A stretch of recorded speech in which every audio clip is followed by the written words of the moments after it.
Perhaps in the back of our minds, we already understand, without all the science I've discussed, that something terribly wrong is happening. Our sustenance now comes from misery. We know that if someone offers to show us a film on how our meat is produced, it will be a horror film.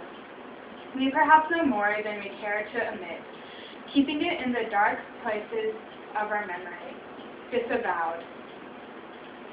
When we eat factory farm meat, we are living literally on tortured flesh. Increasingly, this tortured flesh is becoming our own, said Jonathan Fowler. He is completely correct about how what is done on factory farms is a horror film. Animals do not deserve to be treated like they are on these farms. Chickens are one of the most abused animals. Over 8 billion are killed for their flesh each year. They are bred and given drugs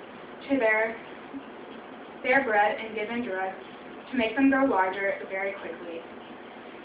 Their organs and legs cannot keep up with their growing, and they may become crippled under their weight, causing them to most likely die from not being able to reach the water nozzle. Chickens are kept in very small cages to where they cannot even spread their wings.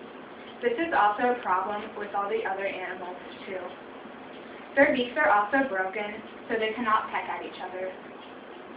When they are sent to the slaughterhouse, they are put into shackles, their throats are slit, and they are put into scalding hot water to remove their feathers.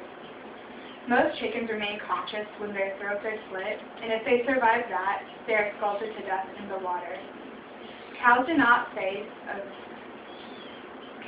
have as much different fate. 42 million die for their meat each year. When they are very young, they are branded and their horns are ripped or burned off, all without the use of painkillers. When they are sent to the slaughterhouse, they are not given any food or water. If the cows that survive the trip there are shot in the head with a bolt gun, are hung by one leg, and sent to have their throats slit and be skinned and gutted. Some cows remain conscious through all of this. It is not just cows and chickens that suffer through all of this. It is also turkeys, pigs, fish, and ducks. All factory farms want is quick, cheap work. They do not care how their animals are treated or the quality of what is produced.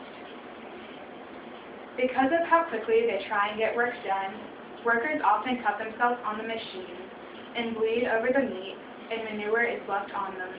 Antibiotics also contaminate the meat, causing people to become immune to our medicines and antibiotics for deadly diseases. We can only try to reduce the suffering where we are. Also, everyone should try and only buy from local family farms. This is because family farms do not make their animals suffer like factory farms do. Also, if